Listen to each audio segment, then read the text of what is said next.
Lesson 8. What basic ideas of government are in the Declaration of Independence? Lesson Purpose. The Constitution is one of the most important documents in American history. It summarizes the basic ideas of the colonists regarding government. The Declaration lists the complaints of British government. The Declaration explains the reasons why the colonists decided to declare independence from Great Britain. What you will learn in Lesson 8. You will learn the main ideas that are in the Declaration of Independence and how the Declaration came to be. Terms to understand. Abolish is to put an end to. Loyalist is a colonist of the American Revolutionary period who supported the British cause. Natural law is an observable law relating to natural fact. Patriot is a person who vigorously supports their country and is prepared to defend it against the enemies. Self-evident is something obvious.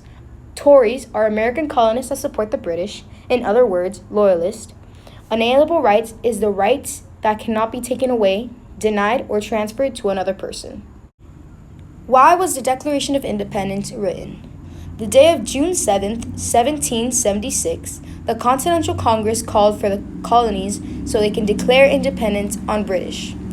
The committee convinced Thomas Jefferson to write the Declaration because he was a very loved writer in the colonies. How was the Declaration of Independence organized? Well, it was organized by 4 passages: the ideals, the arguments, the complaints, and the conclusion. The ideals. The Declaration presents the founders' convictions about the reasons for government. It clarifies how government is made. It is perhaps the best proclamation of the goals of our country. Arguments. The Declaration gives the reasons why the settlements thought they were legitimized in splitting endlessly from Great Britain. Complaints. The Declaration incorporates a rundown of grumblings against the British ruler. The things on the rundown are there to show how the British government abused the privileges of the colonists. Conclusion. At long last, the Declaration expresses that connection between Great Britain and the States is broken up. It expresses that these united colonies are, and of right ought to be, free and independent states. What principles of government does the Declaration include? The Declaration of Independence presents the absolute most significant goals of our country. The Declaration expresses that all men are created equal and that they all have essential certain rights. These are the rights to life, liberty, and the pursuit of happiness. What principles of government does the Declaration include? Part 2. The second passage of the Declaration of Independence contains a portion of major standards and estimations of characteristic right way of thinking fundamental the American political system. What reasons does the Declaration give for independence? Natural law. These privileges of individuals depend on common law. This implies there is a constant arrangement of laws that administer human relations. Characteristic law is a higher law than law made by man. The organizers accepted that common law originated from God. No constitution or government may abuse the regular law. The main motivation behind government is to secure the individual's common rights. Abolish. In the event that the legislator abuses the characteristic law, the individuals reserve the option to change or nullify, shut down that administration and structure another one. Agreement. An arrangement existed between the settlers and the ruler. The colonists assented to be administered by the Lord inasmuch as he secured their privileges to life, freedom, and property. What reasons does the Declaration give for independence? Part 2. No arrangement existed between the Pilgrims, which are the colonists, and Parliament. In this manner, Parliament reserved no option to oversee the states or to burden them. This was especially valid, contended the homesteaders, since they didn't reserve the option to send agents to Parliament. The king abused his concurrence with the homesteaders. The king acted alongside Parliament to deny the homesteaders of their privileges. Along these lines, the homesteaders reserved the option to pull back their agree to be represented by the ruler. The colonists were allowed to build up their own legislature. What complaints against the king does the Declaration include? Refusing to approve laws necessary for public good, seeking to destroy the colonial legislatures, obstructing justice by refusing to give certain powers to colonial courts, keeping standing armies in time of peace, requiring the quartering or housing of British soldiers, imposing taxes without the consent of the people to do taxed, cutting off trade between the colonies and all parts of the world, and in some cases denying the colonists the right to trial by jury. Why did some colonists want to remain British subjects? The people who remained loyal to the king were called loyalists or Tories. Many loyalists were large landowners, wealthy merchants, or officials of the king. The loyalists did not like British taxes or other limits, just like the patriots, but they thought breaking away from Britain was not the correct answer to these problems. Patriots. Those who supported the revolution were called patriots.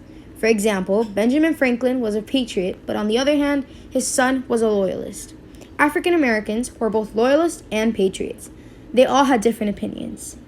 Now you'll watch an informational video by Linking Learning Solutions about the Declaration of Independence.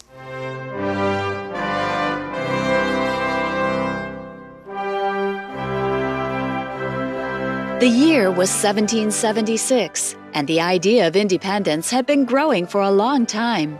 Fed up with British rule, the colonists wanted to have a voice in their own affairs. Several events led to the call for independence, but the first major instance of discontent began with the passage of the Stamp Act in 1765. This act required colonists to pay a tax on all paper goods, including legal documents. This was the first time that a direct tax had been put on American goods. The colonists were not happy, and they made their discontent known. The Stamp Act was repealed, and the colonists were temporarily appeased. This, however, would be short-lived. Determined to collect revenues from the colonists, the British Parliament passed the Townshend Acts in 1767. The Townshend Acts placed a tax on imported items that came into the colonies. These items included glass, lead, and tea. One of the major towns affected was Boston because many ships used the Boston harbor. The colonists were once again infuriated. Tensions grew between the colonists and the British troops who were sent to enforce the Townshend Acts. These confrontations escalated on March 5, 1770. British soldiers shot and killed 5 colonists in an event known as the Boston Massacre. The Townshend Acts were eventually repealed, but once again, a new tax was instituted, this time on tea. To express their anger, colonists dumped over 300 chests of very expensive tea into Boston Harbor. This event is infamously known as the Boston Tea Party. After years of being overtaxed and unrepresented, 12 of the 13 colonies decided to come together for a common purpose: to break free from England. Georgia was the only colony that did not send a delegate. Representatives from the colonies would meet during the First and Second Continental Congress to discuss their options for dealing with Britain. Fighting between the colonists and the British had already begun, and it was time to formally declare independence. In June of 1776, a group of 5 men were called upon to draft a Declaration of Independence from England. Among the authors were Ben Franklin, John Adams, and Thomas Jefferson. Jefferson, who was known to be an eloquent speaker and a strong voice for independence, was the biggest contributor. The document had 5 sections: the introduction, the preamble, the body, which includes the indictment of King George III and the denunciation of the British people, and the conclusion. The introduction establishes that it is the law of nature that allows a people to be independent and says that people must state their grievances before demanding independence. The preamble gives an overview of the colony's philosophy and contains the most notable quote: "We hold these truths to be self-evident, that all men are created equal, that they are endowed by their Creator with certain inalienable rights, that among these are life, liberty, and the pursuit of happiness, that to secure these rights, governments are instituted among men, deriving their just powers from the consent of the governed." These words would go on to be the foundation for American government and values. The body of the Declaration of Independence lists the grievances against the head of the British government, King George III, stating items like, he has obstructed the administration of justice by refusing his assent to laws for establishing judiciary powers, for imposing taxes on us without our consent, and for depriving us in many cases of the benefit of trial by jury. In the conclusion, the Declaration of Independence states that the British government has not met the conditions required to create a new government, and the states are free states and able to do all things that an independent country can do. On July 4, 1776, the Declaration of Independence was finalized in Philadelphia at Independence Hall. It was signed by 56 men representing the 12 colonies. With their signatures affixed to the Declaration of Independence, the colonists distributed the document to the world, declaring themselves a free nation. We, therefore, the representatives of the United States of America, in General Congress assembled, appealing to the Supreme Judge of the world for the rectitude of our intentions, do, in the name and by authority of the good people of these colonies, solemnly publish and declare that these united colonies are, and of right ought to be, free and independent states, that they are absolved from all allegiance to the British Crown, and that all political connection between them and the state of Great Britain is and ought to be totally dissolved, and that as free and independent states, they have full power to levy war, conclude peace, contract alliances, establish commerce, and to do all other acts and things which independent states may of right do.